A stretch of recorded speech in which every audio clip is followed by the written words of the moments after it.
All right, got the first problem with the BMW. Check this out. Air conditioner. Okay, I'm on the driver's side. It's blowing 62. It's about 70 degrees right now.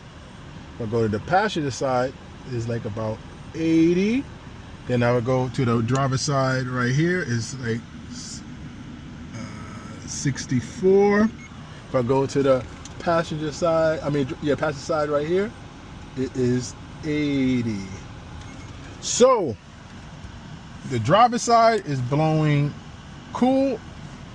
The passenger side is blowing warm, like room temperature. And you can see they both in auto and they both say 70 degrees and still the same. And if I feel the rear air is blowing the same as the passenger side. So as of right now, AC is only working really on the driver's side. After doing some checks on the Googles, the internets, it's all doom and gloom.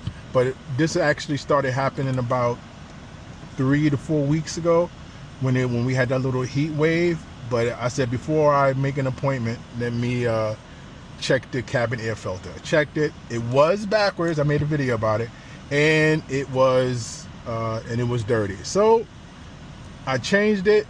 Of course, it got cold for a little bit, and then didn't really get a chance to check it. And then the last couple of days, it warmed up again, and there we go. It is confirmed that something is going on. And checking online, everything is pointing towards the evaporator and all this stuff. Take the dashboard out and all, hell break loose. So I made an appointment with the dealer. I do have a warranty on it. So I'm going to see how that works out.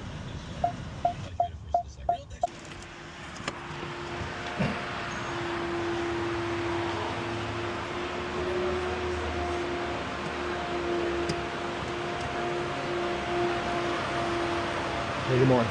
Whenever you're ready, you can just head inside and check in. Okay, thank you. How you doing? Good morning. Yes. Okay. Okay. Okay. Oh, here it does. I was going to say no exit. No front.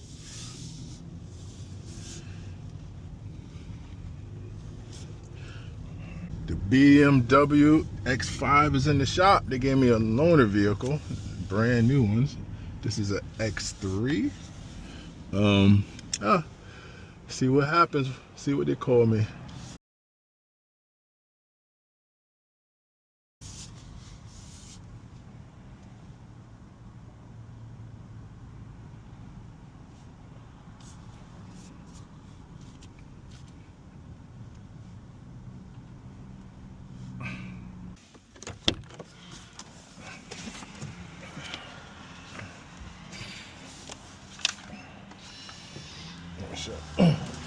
Oh yeah. Oh shit.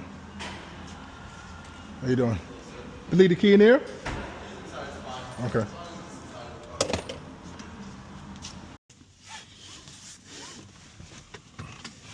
All right, I'm back in the big boy.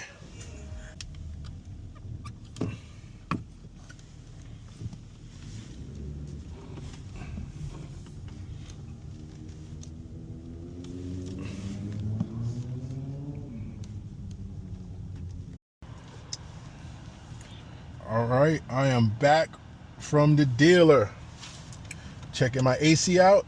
Right now you see is at about 38 on the driver's side. 38 on the passenger side, 39. So it's actually working pretty good. Before it was like 80, and then this one, this side was working. Now it was working a lot better, but this side was working.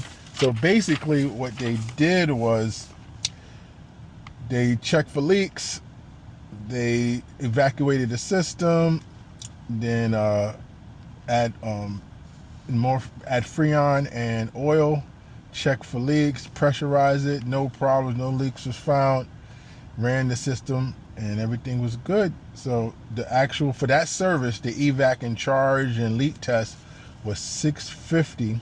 However, my warranty company covered cover 600, and I just paid a deductible of 600. I mean, I paid a deductible of 50 bucks. Not bad. Can't complain. It's crazy how, I guess they didn't charge any tax. Look at that. They charge labor and then parts, whatever that is, and they did not charge any tax. Hey, but it worked out pretty good. I mean, I'm happy with the warranty my aftermarket warranty that I have. Actually, the warranty that I used was Silver Rock. This was from my, when I bought the car, it came with warranty. Then afterwards, I bought another warranty, but the one that came with the car was still active. So I used that one, and it worked out pretty good. So, I mean, so far so good. See how long this bad boy lasts. Peace.